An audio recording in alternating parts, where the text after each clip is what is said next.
Issa Schoolboy Football, September 7 to December 14 on CVM TV. Issa Schoolboy Football, brought to you by EdgeChem, AIM Financial Corporation, Texaco, Connect Services, Jamaica Stock Exchange, and Sunshine Snacks. Jamaica, make we do the right thing. Make we live good today for a better tomorrow. Talk it out, don't fight it out. The time by the Ministry of National Security is 6:30. By-elections bonanza on Friday, November 22. 4 of them will be contested across the island in St. Thomas, in Clarendon, in Trelawny, and of course in St. Andrew. 2 at the parliamentary level, 2 at the local government level. So how are the 2 major political parties shaping up? We'll hear from the principals of both parties today on Lead Story as we prepare for Friday's big day, the big vote. Let's start the show.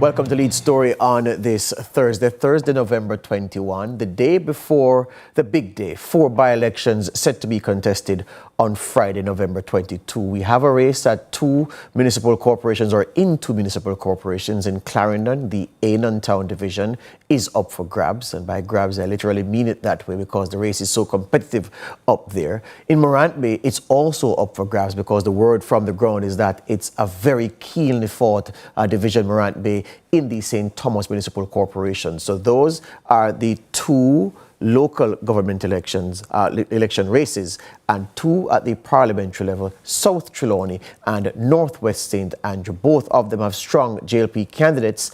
Both of them also have independent candidates who say they are members of the PNP but running as independent candidates. All right, so to get a perspective on how the 2 big parties are shaping up for the elections, I'm being joined by the General Secretary of the Jamaica Labour Party, Dr. Horace Chang. Good afternoon, sir. Good evening.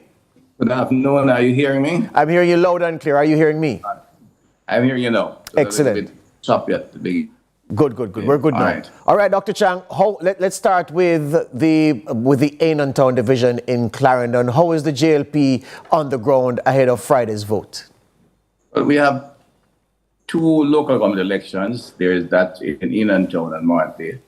They are 2 seasonally traditional to PNP. The Morant Bay seat was represented by a PNP councillor. In the Ainan Town case, we took that in the recent parish council election in February of this year, which is what you call a change, a shift. So that was a signal of changing nature in the seat. We have our organization in good shape. We have put the resource in terms of personnel out there and management of the day for election. We expect good results out there. Dr. Chang, let's just take them one by one if we can in the short time we have. In Ainan Town, what has the pitch been to the voters ahead of Friday? No, we have the recently elected councillor who passed unfortunately, tragically, but at a young age, had been doing extensive work in there.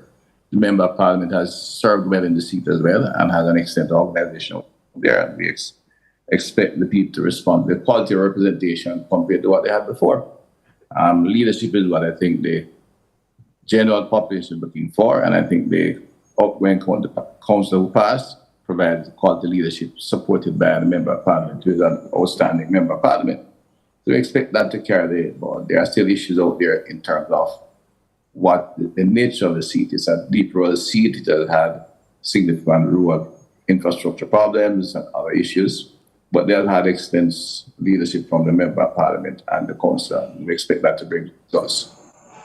The late councillor in Ainan Town, Dr. Chang, whose passing has occasioned this by-election, did she manage to do enough in the time she was in the space to give this candidate, Suzette Barton, a ladder to stand on as she reaches for the light bulb?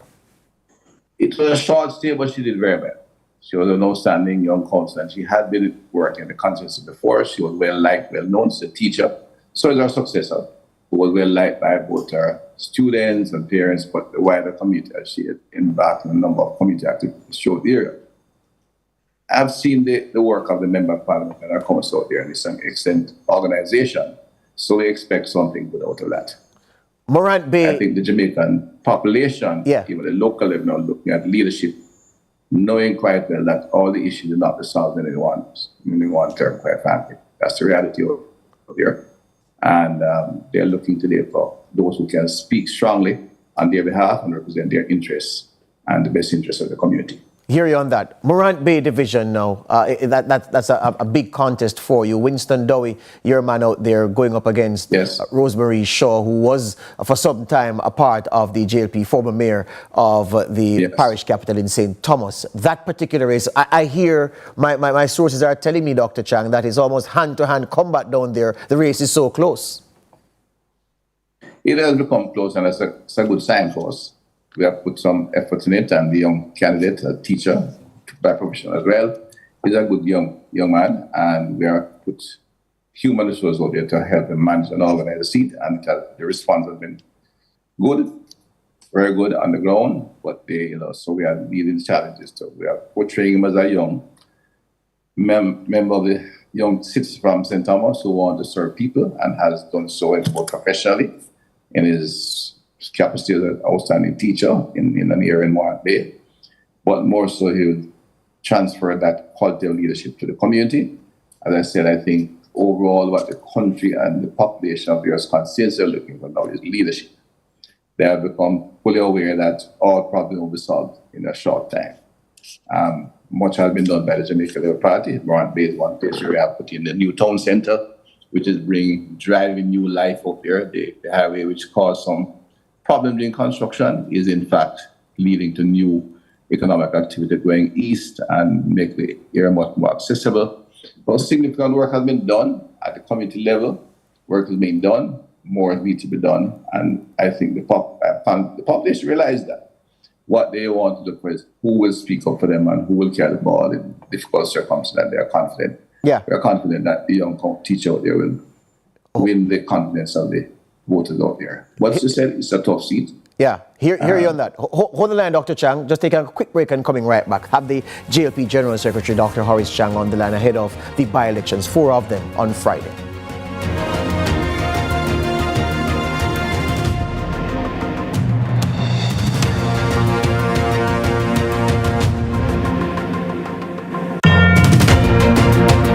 CVM TV News is on YouTube.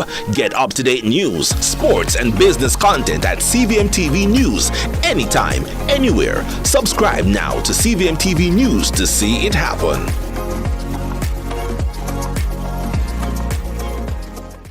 What's your story? What's your sign? We're dreamers. Don't care what other people say. We're doing this in our own way. We come alive. We come alive. We come alive. We're doing this in our own way. We come alive.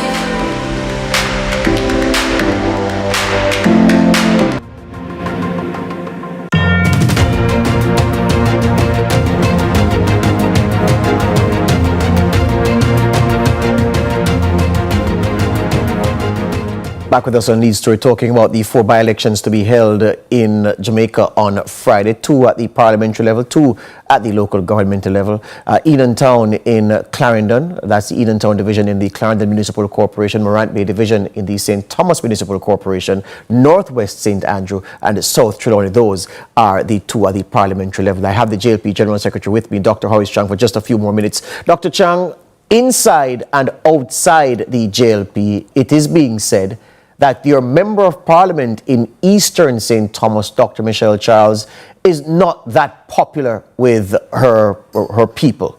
How will that affect the chances of Mr. Dowie to win the Morant Bay division for you on Friday? Well, the local election, which is testing the people's confidence in this young teacher, we are confident that Dr. Charles has been there since 2020, and the truth is that the 2020 generation of candidates will have challenges in their seats across the board. She's working hard, so to analyze and fill whatever gap she sees in the seat. So that's an issue that we'll have to look as we go forward.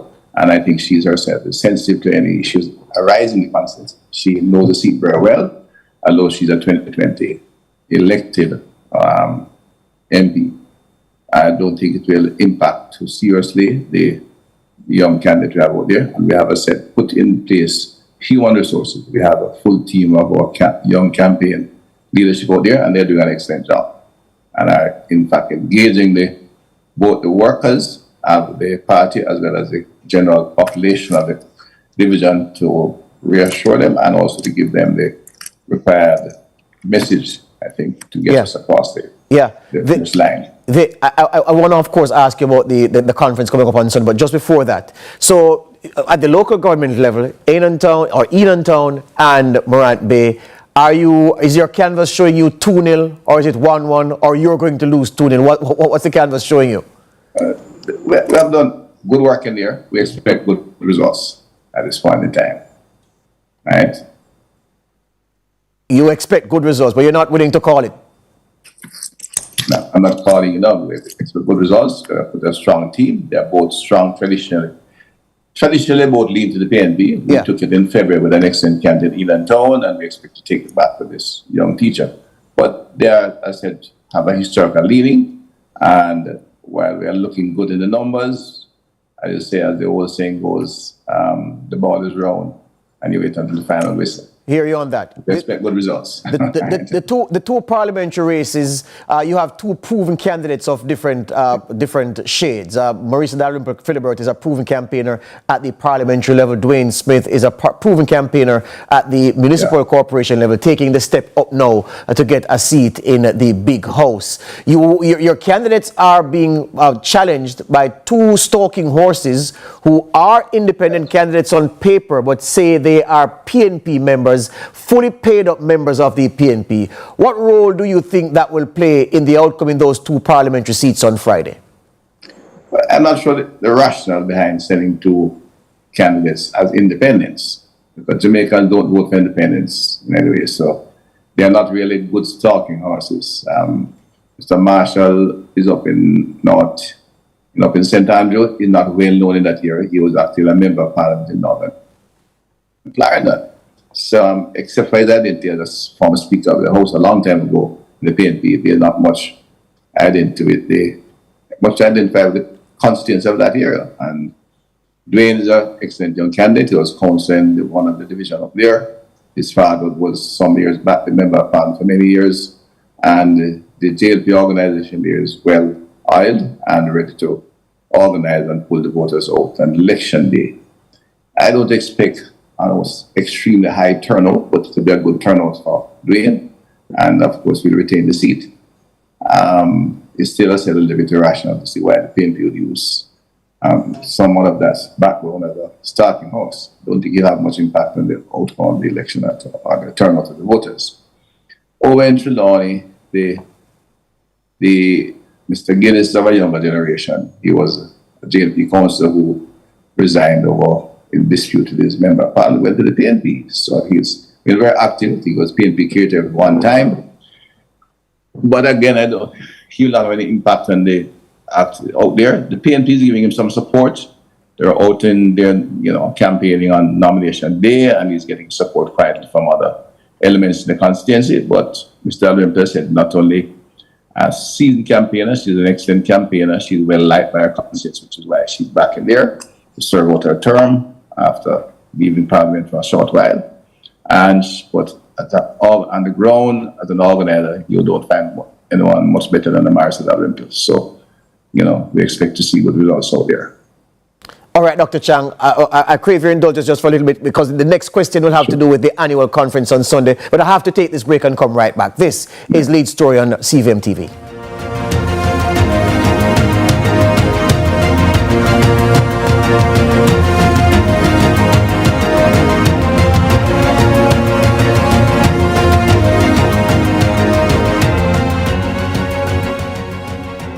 Challenges are everywhere and things are constantly changing, but independent living remains the same. Rising above physical challenges, we can help you do it.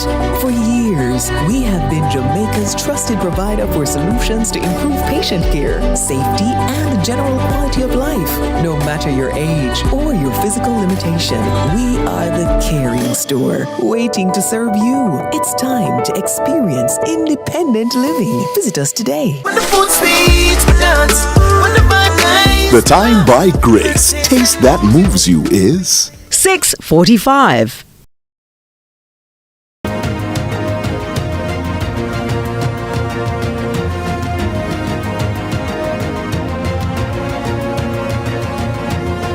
Come back to CVM TV lead story. The JLP General Secretary, Dr. Horace Chang, is on. Just a last thing with Dr. Chang before he moves on. Dr. Chang, the PNP put on quite a show at their annual conference in September. By all evaluation and assessment, it was a very successful conference, looked very good on the television, and the energy was very high. The pundit said the Labour Party will have to pull out all the stops to top what the PNP did in September. Are you in a position to tell your supporters that you'll deliver an even better show for the Green side on Sunday?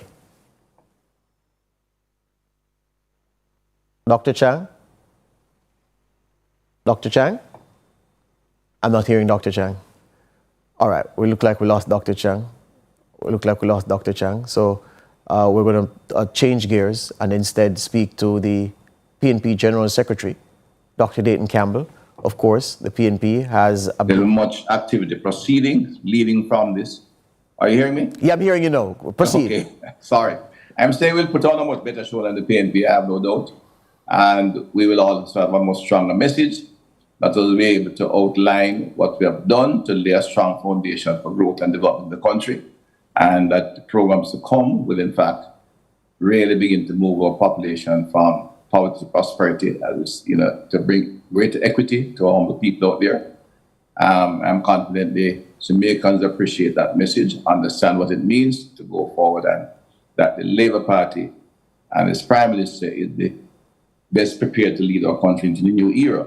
In fact, historically, the Labour Party have always led us successfully through crises, and that's what we will convey on Sunday as the Prime Minister leads in the charge. But we'll have an excellent show. We are treating this as a significant conference in terms of the end of an interesting year and going forward for a year in which there will be an election. And you can come and take a look yourself. We have an excellent young team organizing the production, and it will be the best show you'll have seen at the National Arena for many years. All right, well. And we'd like to do the best for many years to come. Well, the stakes are high. You have a tough act to follow. Let's see what the Labourites do on Sunday. Thank you for your time this evening, Dr. Chang. All the best to you on Friday and Sunday. Thank you, George. All the best. Good. Dr. Horace Chang, the General Secretary of the Jamaica Labour Party. Turning now to the General Secretary of the People's National Party, Dr. Dayton Campbell. They said very early that they had no interest in the parliamentary by-elections. Well, you could say no. Well, they said no interest, but there are two men running who are avowed members, declared members, dues-paying members of the PNP, but they say they're running as an independent and that the PNP has nothing to do with their presence in the two parliamentary election races. So, of course, it's official, the PNP not directly involved in the parliamentary by-election races, but they are front and center in the two races at the municipal corporation level in St. Thomas and Clarendon. And that's what I want to talk to Dr. Campbell about. Good evening, Dr. Campbell. Good evening, sir. Good evening, and good evening to your viewers. Good evening. Where do we find you this evening? Where are you working this evening? I'm in Alien Town Division with the JLP breaking the law just a few meters away from me with a full-out campaign activity on the day that you shouldn't campaign. Oh my. That's not good. But Dr. Chang, Dr. Campbell, rather, in plain language, how the thing look in Enon Town? We will win. If you look at the two divisions that are up for election tomorrow, you realize that historically the PNP has very strong support in both of them. In the Alien Town division, the JLP polled 1,641 votes in 2016 in the general election. And in 2012, in the local government election, we polled 1,881. So in a local election in 2012, we polled more than their highest in a general election. We have been in here. We have put our workers in place. They're enthused, they're in the right mood. We've identified our voters and we'll execute tomorrow to bring them out to the polling station. The armchair experts, Dr. Campbell, are asking, well, okay, what went wrong on February 24 when the PNP did so well but fell so short, agonizingly short in Enontown, and have you conquered that issue? Well, yeah. We had some issues because of the selection at the constituency level. There's some issue with the candidate selection at that time. Councillor Antonio Connor had replaced Horace Daly, and there was some falling out, and some of the workers were just not in place and didn't participate. We have since resolved that matter. Comrade Raven Hines is now the candidate. Horace Daly is fully on board, is fully in the campaign, and is in the constituency now, and will be here for the entire day tomorrow. So we have resolved those issues. We don't have those workers issue anymore, and we will be able tomorrow to put out a good showing and win the Enontown division and the morning. All right, Dr. Campbell, over in Morant Bay, the kitchen sink and everything has been flung at that division by both parties. The JLP have the vases in place. The big guns have been in St. Thomas on their side. Your big guns have also been out there going house to house. We've been told that Morant Bay is shaping up to be very, very competitive. Do you agree, or is it that the PNP will win with daylight to spare? No, not close at all, unless they consider a margin of at least 500 votes close. But that's not going to be close. If there's a betting man out there, they can bet their money on that. That is not going to be close. Again, we have done the work. We've been there. This is not the PNP of 2020. The JLP needs to understand that this is not the PNP of 2020. They've gotten arrogant in seeing what happened in 2020 and think that they can just run circles around the organization that is the People's National Party. That is not the case. One would have thought that February would have been a wake-up call, but it wasn't. So they'll get another reminder tomorrow that we are back and the organization is humming like an engine that's fine-tuned in the party, and our supporters are ready and they're up to the task. And I expect tomorrow to be a very good day for the People's National Party. You drew a parallel. You drew reference to something that I wanted to ask you about when we confirmed your presence this evening, Dr. Campbell. And you said lessons learned from February. So I want to ask you: is the PNP today still exploiting weaknesses of the JLP from February's local government elections? Well, the JLP is in an echo chamber. The JLP is not listening at all to what the public is saying. And the JLP consider themselves to be great. So every time they get on a platform, they tell you that they are the greatest at this and the greatest at that. You have the worst roads that I've seen in my lived experience in Jamaica. But still they'll go on a platform and tell you that they've done the most for roads. Minding that I've been saying this for over a year, that every poll that we've done, that bad road was something that was high in those polls, right? And they continue to do this, right? They continue to say things and expect that people are going to ignore the reality of what they're seeing with their eyes because they say something else, and it just won't work. The people of Jamaica are currently frustrated with this government, and the government is not aware that the people are frustrated, therefore they have not done anything to pivot. Funnily, they have not done anything at all to pivot. Right? Yeah. They've continued just to meander and wade along the same path that they're going. And, when you get to this point in the electoral cycle, the people have made up their minds. Yeah. And so the last thing about Morant Bay is this. The JLP candidate in Eastern St. Thomas is having some difficulties. Not everybody in the constituency on the JLP side is with her at this moment. Have you sought to capitalize on the disaffection among Labourites in the broader constituency as you look to take home that division, Morant Bay? They never were, George. And that's why the Prime Minister is going on the platform now and complaining that some of the representatives are not up to par. If you look back, remember I'm a scientist, I'm evidence-based and data-driven. I've been saying this for more than 2 years. If you look at the numbers, when Michelle Charles won, and she won in 2016, should have been third in the race. It is the same thing for Rhoda Crawford, for Crystal Lee, for all of these first-time MPs, that it got to their heads that somehow they won in 2020 and they didn't see it as what it was, a statistical outlier, an aberration. They got arrogant because of that result, and they didn't look at the numbers. The numbers would have told them that they would have been lower than what the losing JLP candidate got in 2016. And that is what is coming to the fore now. They never had that support. Hear you on that. So the last thing I want to hear from you is this.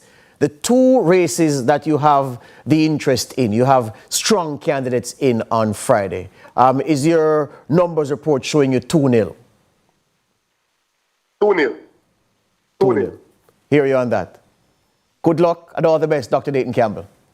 Thank you. Have a good evening. Good. That's the PNP General Secretary, Dr. Dayton Campbell. He says that for the two municipal corporation races, Morant Bay and Enantown, he says the PNP have it in the bag. It says it will be 2-0 by the time votes are counted on Friday afternoon.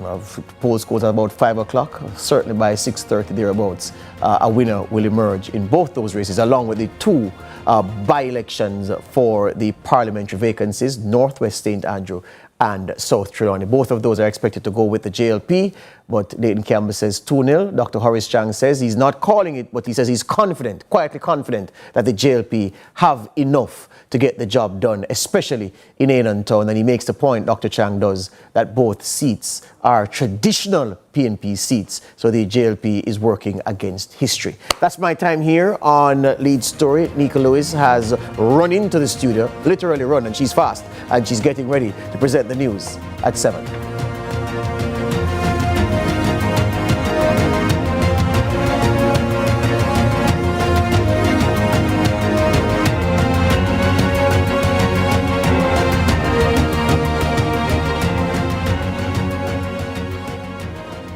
For fear of missing out, CVM TV News is on YouTube. Get up-to-date news, sports, and business content at CVM TV News anytime, anywhere. Subscribe now to CVM TV News to see it happen.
Us today.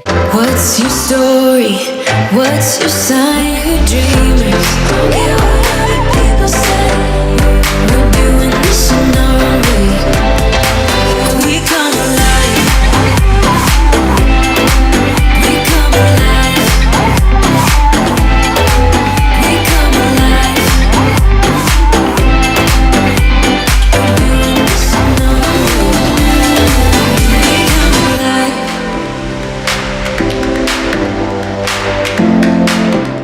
Small business owners and independent contractors get affordable insurance with Sagicor Pro Shield. The time by Sagicor Life is 7 o'clock. CVM News at 7 headlines Thursday. Brought to you by Guardian Life. Live secure. Live easy.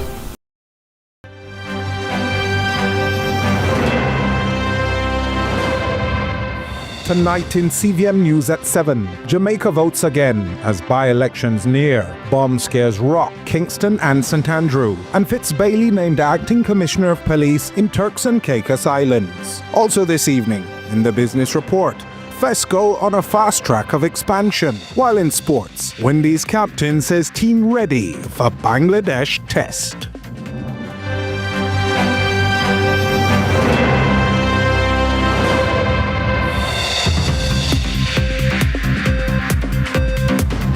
CVM News at 7 Headlines Thursday, brought to you by Guardian Life.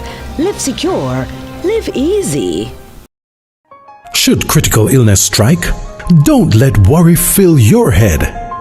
Say hello to happiness and goodbye to worry with Guardian Life's new Ultimate Provider Plan. Secure your medical expenses in the event of critical illness ahead of time while benefiting from our investment portfolio and so much more. Give yourself and your family the peace of mind you deserve with Guardian Life's new Ultimate Provider Plan today. And live secure, live easy.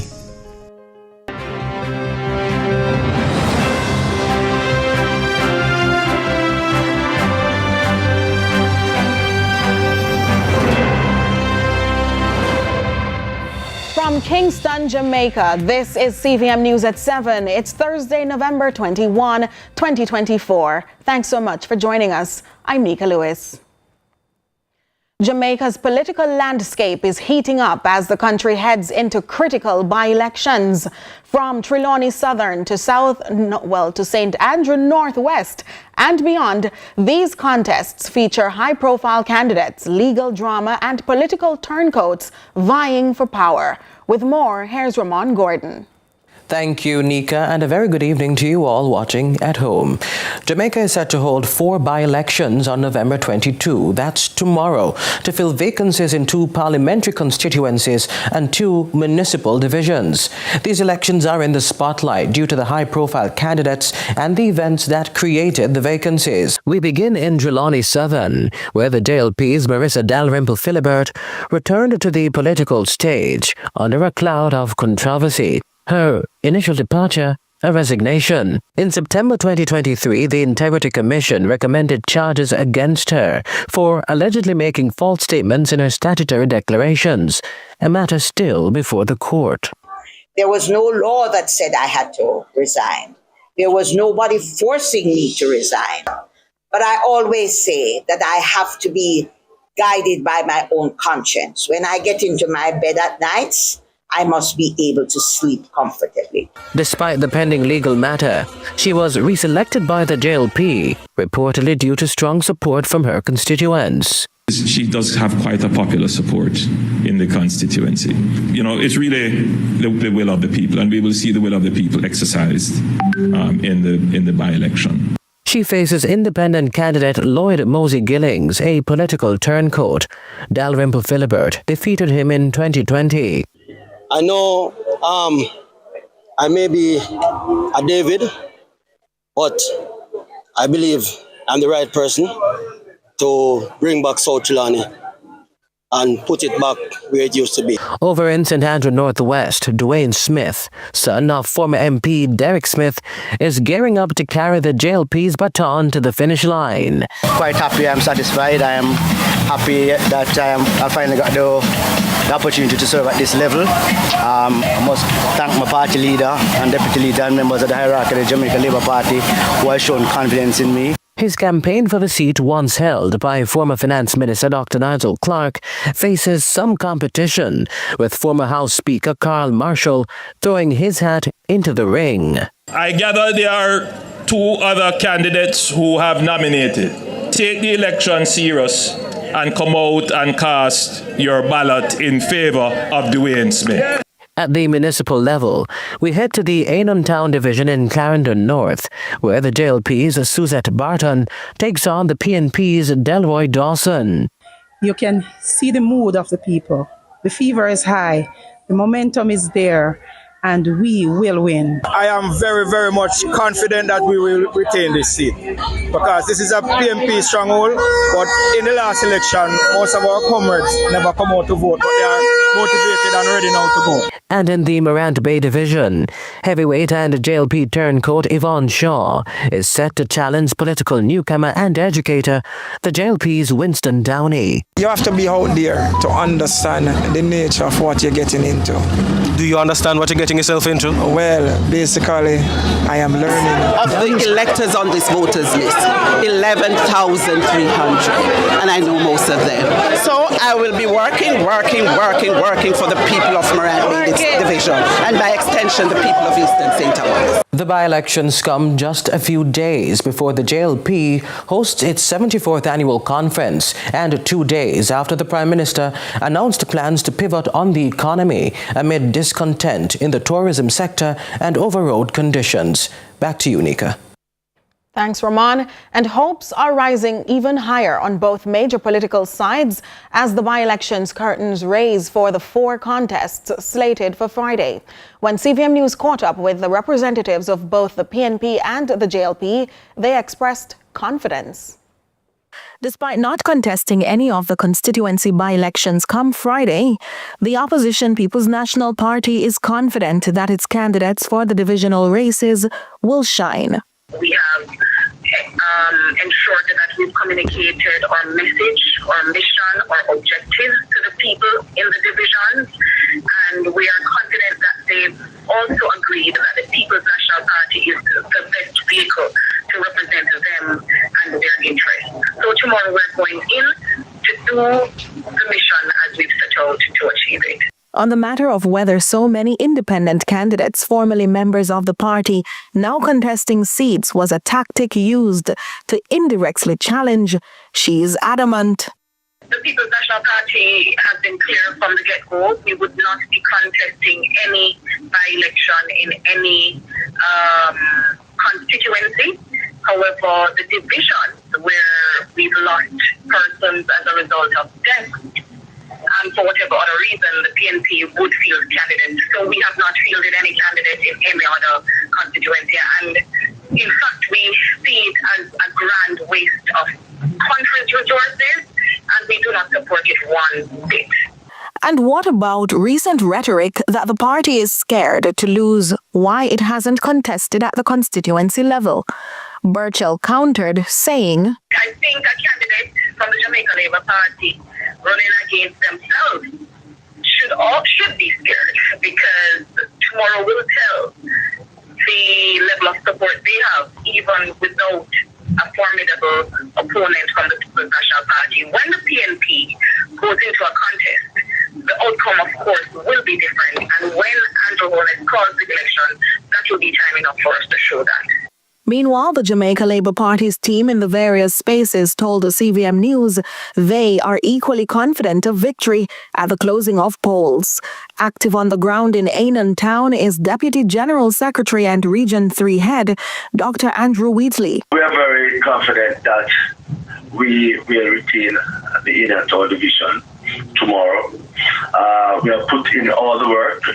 Our supporters are eagerly awaiting tomorrow morning for the opening of polls so that we can deliver victory to our candidates and the people of not only Ainan Town division but the constituency of Clarendon Northern. So we feel very good, and I'm sure by the end of the day, 5 p.m., when we start to count, that the Jamaica Labour Party will be victorious. Dr. Wheatley shares the work being done in the space is exactly why even less of the PNP's grip will be felt in the constituency over time. And this is put very frank. This division, if you look at the voting pattern, is a traditional PNP division. Our candidate on February 26th turned around the fortunes for the Jamaica Labour Party, being the first Jamaica Labour Party successful councillor candidate in that division for over 30 odd years. And we believe that we will retain that to honor the memory and the legacy of our former councillor that passed away earlier, in the earlier part of this year. Two of the Jamaica Labour Party's most seasoned politicians, Henry and Karl Samuda, are calling time on their decades-long careers. The announcement came from the party's General Secretary, Dr. Horace Chang, during a media conference at the JLP's headquarters on Belmont Road. Karl Samuda, 82, has represented North Central St. Andrew since 1980, serving as Minister of Labour and Social Security until stepping down from the cabinet in May 2023. Over his career, he also held the portfolios of education and agriculture. Notably, Samuda briefly joined the People's National Party in the 1990s, but later returned to the JLP. Lester Henry, 89, has been Central Clarendon's MP since 1980, securing consecutive election victories after surviving a gun attack during the 1976 campaign. A passionate advocate for reparations, Henry has held ministerial roles across tourism, culture, works, and transportation. Both men leave a lasting legacy, sharing the distinction of the most election victories in Jamaica's history. Their departure signals the end of an era for the JLP as the party prepares for the next general elections. In other news now, another wave of bomb scares across Kingston and St. Andrew has disrupted activities at several business establishments and schools. Up to late afternoon, law enforcement and emergency responders were on location in New Kingston and along South Camp Road in the vicinity of the Convent of Mercy Academy Alpha. Scores of people could be seen evacuating the buildings under threat and gathering in open spaces. It's unclear the source of the latest threats. The police, however, continue to probe the incidents. Now, retired Jamaican Deputy Commissioner of Police Fitz Bailey has been named as the acting commissioner for the Royal Turks and Caicos Islands Police Force, following the resignation of former Commissioner Edwin Martin, who has vacated the post after 7 months in office, citing personal reasons. Effective tomorrow, November 22, Deputy Commissioner Fitz Bailey will act as commissioner on an interim basis, whilst a permanent recruitment process is taken forward. Having accepted Commissioner Martin's departure, Her Excellency Delini Daniel Selvarantim, the Governor of Turks and Caicos, said, quote, "She's confident Mr. Bailey is well placed to lead the force, drawing on his wealth of complex crime experience and strategic leadership," end quote. Bailey, who retired from the JCF in September, having served the Jamaica Constabulary Force for 40 years, was appointed as the temporary Deputy Commissioner of Police for the Royal Turks and Caicos Islands in October of this year. We're up on a quick break, but CVM News at 7 continues in a moment.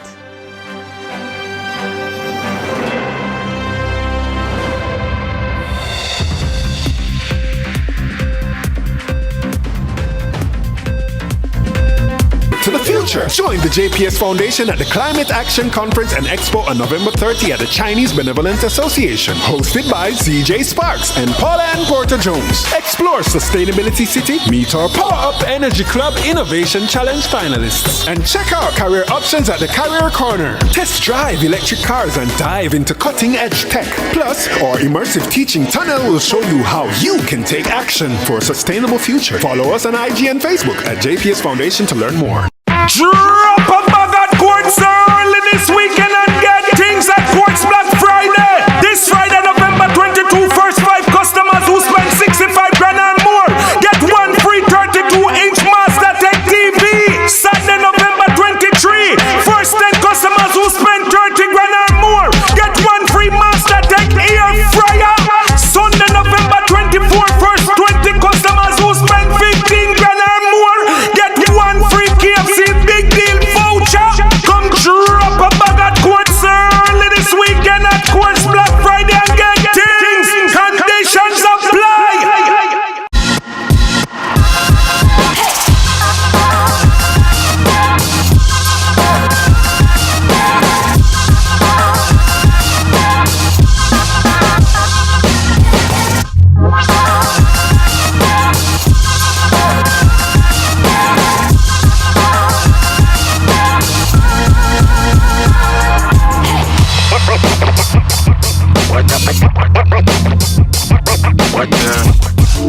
Central Pitch Side, brought to you by Edgechem. In Financial Corporation, Connect Services, Texaco, Jamaica Stock Exchange, and Sunshine Snacks.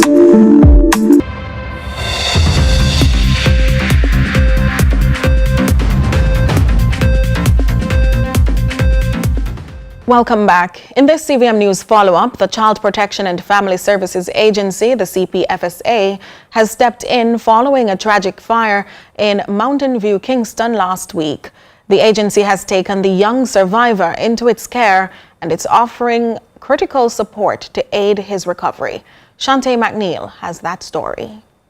The Child Protection and Family Services Agency, CPFSA, has taken a 4-year-old boy into its care following a devastating fire in Mountain View, Kingston on November 16. The blaze claimed the life of his 1-year-old sibling, who was reportedly left unattended. CPFSA CEO Laurie Adams-Thomas reveals that the surviving child has been deeply affected by the tragedy and will receive counseling and therapeutic services to support his recovery. She says this incident underscores the importance of parents and guardians exercising vigilance in child care. Children are naturally curious, but that curiosity can turn deadly if proper supervision is not in place. This tragedy serves as a stark reminder of the responsibilities we bear as caregivers. We must create a safe environment for our children and to ensure that they are protected at all times. The agency is also encouraging parents who may be struggling to reach out to the authorities for assistance. We urge all Jamaicans to prioritize the safety and welfare of our children. Parents and guardians, we encourage you to seek help if you are struggling to provide adequate supervision or care. Reach out to the CPFSA to see how we may be able to guide and assist you as we remain steadfast in our mission to protect Jamaica's children and to support families in need. Meanwhile, the CPFSA says it has been providing psychosocial support and counseling to the grieving family in the wake of the tragedy. It's however unclear what will happen to the children's mother, who allegedly left the minors unattended to get items at a nearby shop. Shante McNeil, CVM News. Media managers across the country are being urged to focus on the mental well-being of young journalists due to the psychological impact from covering crime and high-risk events. To tell us more, here's Britannia Witter. Veteran and multi-award-winning journalist Arthur Hall called for action to be taken by news managers to prioritize the mental health of young journalists. He was highlighting the psychological toll of reporting on crime scenes and high-risk situations in today's fast-paced and often stressful news environment. Speaking at the PAJ's veteran luncheon at the Pegasus Hotel on Wednesday, Hall shared his concerns. I'm urging the heads of newsroom, let us start to look at the psychological impact of what our young journalists are going through. I am saying to you, we need support for these young journalists. Hall, reflecting on his earlier years in the field, continued by sharing his own experience during a time when he visited a murder scene in which a mother and her infant were both shot in the head. The impact of the scene left Hall with nightmares and a loss of appetite. When I came out of the room, everything that I ate for the past 4 days started coming up. For the next week, I could not sleep. Every time I tried to fall asleep, I would see that baby head back on my dreams. Every time I tried to eat, my food had no appetite because I saw that baby. And it was something that I couldn't tell my seniors in the newsroom. Referring to the 2023 case of 80-year-old Daniel Rowe, who was abducted and killed, Hall says he wondered how many young reporters who are mothers, aunts, and neighbors of 80-year-olds felt while reporting on that incident. He called for newsrooms to pay closer attention to mental health support for reporters instead of leaving them to figure it out themselves. It can't be that we send them out on the road every day. They cover the most gruesome events. They report on the most gruesome events. And media managers, news editors do not think about their mental state. It can't be that we leave journalists to tough it out. In closing, Hall urged news managers to take the issue seriously before young journalists leave the profession in droves. We need to ensure that these young people, these talented, promising young people, do not leave the profession because they have to find their mental health stability. And if they do, it is bad for Jamaica, it's bad for the democracy if we don't have their quality in the media. Hall was one of 5 veteran journalists awarded. The other awardees include Neville Bell, Joseph Wellington, Barbara Gale, and Durant Pate. Britannia Whittle, CVM News. Young leaders from across the island came together in Manchester for an event aimed at fostering meaningful change in their communities. The forum brought key insights from government representatives to guide the next generation of change makers. With more, here's Shante McNeil.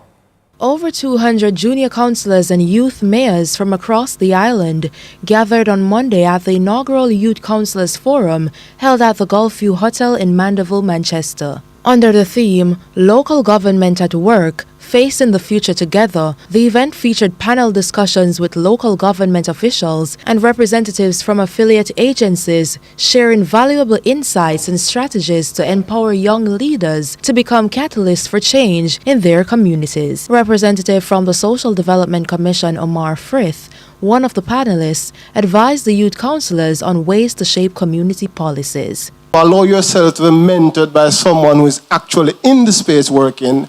Learn from them how they relate to their constituents, learn from them how they advocate, and learn from them how they craft response. Because the policy you're going to craft is not just going to come out of your intellect.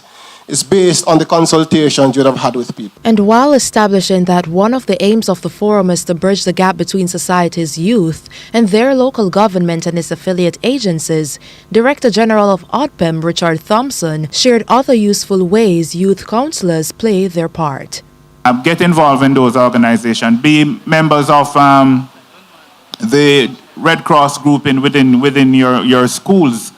And once you learn those activities and garner those information, share it among your peers for them to get an understanding and an appreciation of what is out there and what is happening, and so that they themselves can influence the community as well. Shante McNeil, CVM News.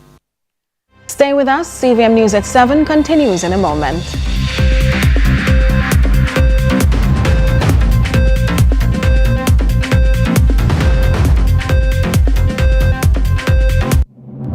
Friday sale is this weekend, November 22 to 24. Shop furniture, major appliances, and smart TV starting at just $19,999. Come drop a bag at Quartz Big Black Friday sale this weekend. Quartz, bringing value home. Conditions apply. That's it. We're closed.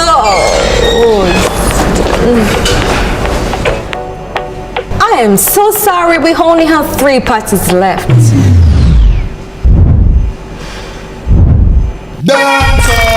It's a Jamaican thing, but full of flavor. Hey, we set the trend, style major. Juicy patty, have a savor. You know the party nice when we do the juicy patty bones. Patty bones, patty bones, watch it bones, watch it bones. Hot patty, watch it steam. Juicy patty bones, patty bones, patty bones, watch it bones, watch it bones. Juicy patty, ready for we go. From food I keep in our party. Juicy patty, have something for everybody. So patty for nice. Patty bones, watch it bones, watch it bones. Hot patty, watch it steam. Juicy patty bones. Grab your family and do the juicy patty bones. You hear the news? AM Financial give them customers cash back for the Christmas. Cash back! You can get up to $15,000 with every loan disbursed at True. Plus, them increase them loan amount so you can get anything you want. And with every loan, you get a free gift. Free! Apply now at loansale.amfinancialja.com or WhatsApp 876-437-3982. Make sure you apply early. Promotion ends January 31st. Conditions apply.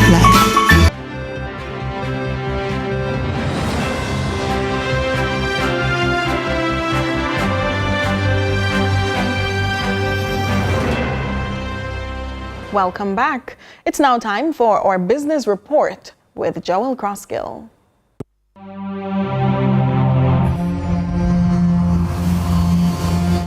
Lots to share with you in the business report today. Courtesy of the Mayberry Investments Limited investor briefing for Future Energy Source Company Limited, FESCO, on its Q2 report for the quarter ended September 30, 2024, where Jeremy Barnes, director and CEO of the company, which was founded in 2014 and listed on the junior market in 2021, described a culture of performance that has fueled additional diversification, whilst also driving brand resonance within the marketplace. The support that we've gotten, not just in patronage, but in the support from people in general. You know, when they see the brand, when they see what we're doing, they're really proud of it. They say, boy, you know, they just look at the brand and they said, I'm really just proud that it's a Jamaican company. All the time people come to the station, you know, and up to recently somebody again asks, you know, who owns you? Which foreign company owns you?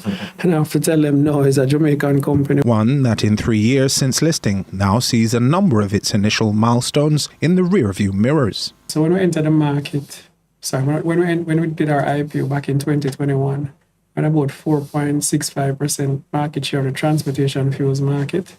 Now, as at the calendar year ended December 2023, we're up to 9.5%. So, you know, more than doubled our market share in 3 years. When we came to market at IPO, we weren't in the LPG space at all. We entered that space last year, April, and we're proud to say that, you know, as at December, for the month of December last year, we're up to 5.5% market share. The CEO says operations have also evolved from distribution and marketing to manufacturing, with its ownership and operation of LPG filling plants, further accelerating growth. For the year ended March 2024, we expanded, you know, we achieved some milestones. You know, we did over $1 billion in gross profit. Total comprehensive income was about 956 million. Of which 545 million was again on, you know, real estate revaluation, and we did about 410 million in net profit. In addition to that, we eclipsed the 2.2 billion in equity, which is a substantial increase. The rubber really hit the road in March as the company, which focuses on volume as opposed to margins, passed another landmark with 12 million litres in transport fuel sales for the month. The first 6 months, we have attained 867 million in gross profit. And our net profit for 6 months is 318 million, which again is ahead of any other year for the company. So we're really grateful for the public for continuing to patronize our business and support the businesses that we do enter in. In addition to that, we have surpassed now, we almost reached 2.6 billion in equity, which again is, you know, a substantial number. I'm really proud of that number as a junior market company. And speaking of younger markets, I thought this exchange between the FESCO CEO and host Dan Theok regarding the potential incorporation of EV charging into FESCO's future offerings would make for a worthwhile detour before we go. The consensus opinion is that EV charging is not a business. So if it's not a business that doesn't earn money, I don't think you guys would want me to spend much money there. Right. All right. As I say, you can go from, you know, whichever CEO you want to look up, from ConocoPhillips, everybody who has run the numbers. Where EVs make great sense, where I think they make great sense, is where you can plug in and charge using some renewable source. Correct. But if you're going to talk about using GPS to try to charge an EV and have that charging station as a business model, no go. So I think in my mind, Curlin, where I think there's great potential, and this is free advice, like to UDC or somebody who owns large parking lots, you guys should be investing in solar panel roofing for the parking lots, and then you work out a rate for people who want to park EVs. And what you want to do is, because you're not using your car during the day while you're at work anyways, the best model, the best value proposition for an EV is you go to work, you park your car and charge it during the day for free. That's the best economics for an EV, quite frankly. And I would love to see, you know, folks like UDC who own large parking lot space in New Kingston, or like an NHT, put up a lot of solar panels and, you know, rent out the spaces that they have there. And that was your business report. I'm Joel Crosskill. Much more to come after this break.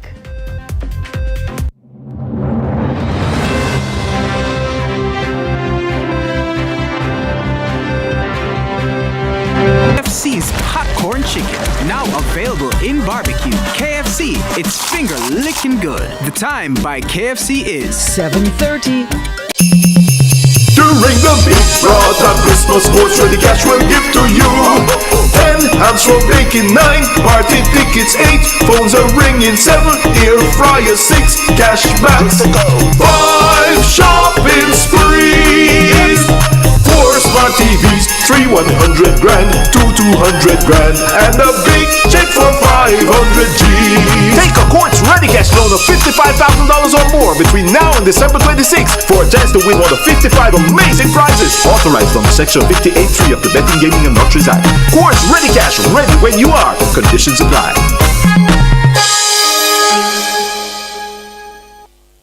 Trends come and go, but your jewelry lasts forever. Birthdays, engagements, anniversaries, graduation, or just because. Whatever it is, celebrate with Royal Jewelers. But we are more than just jewelry. Pick up your favorite scents and even the small appliances that's missing from your kitchen, all under one roof. Visit us at Shop 8 Tropical Plaza or Shop 3 Pavilion Mall. Royal Jewelers, timeless beauty within your reach. True Finishes is your trusted specialist for interior wall supplies and expert installation. For almost 2 decades, we have been the go-to source for commercial and residential projects. Suppliers of interior and exterior boards, acoustic ceiling systems, installation, FRP, skirting tools, and more. Visit our showroom at 130 to 132 Maxfield Avenue or WhatsApp us at 876-461-3094 to find out more. Quartz Big Black Friday sale is this weekend, November 22 to 24. Shop furniture, major appliances, and smart TV starting at just $19,999. Come drop a bag at Quartz Big Black Friday sale this weekend. Quartz, bringing value home. Conditions apply.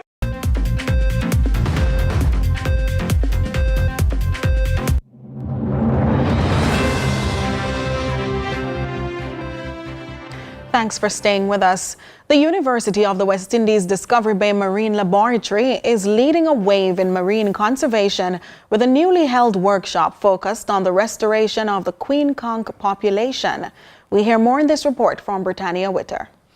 A workshop focusing on the conservation of the queen conch fishery was held on Wednesday at the UWI's Discovery Bay Marine Lab, bringing together marine biologists, environmentalists, and representatives for several government agencies. The event aimed to educate stakeholders on the current status of the Jamaica conch fishery and its ecological importance. Jamaica produces roughly 500 metric tons of queen conch per year. The workshop highlighted the importance of balancing the commercialization of the species as well as its ecological value. So in an environment where you have queen conch, they will maintain the seagrass health by keeping it clean and by doing that, it makes the seagrass more efficient at storing carbon. So when you think about climate change and regulating the Earth's temperature, the queen conch are also important in that function. The project is expected to lead to more collaborative efforts in preserving the marine species. We're working with a variety of partners, including the UE Marine Lab, to be able to restore the Discovery Bay, to restore the conch population. And so that is one of the vital areas where we look to enhance all of the aspects that we're working with here in Jamaica. Fisher and manager of the Discovery Bay Special Fishery Conservation Area, Jason Bailey Wright,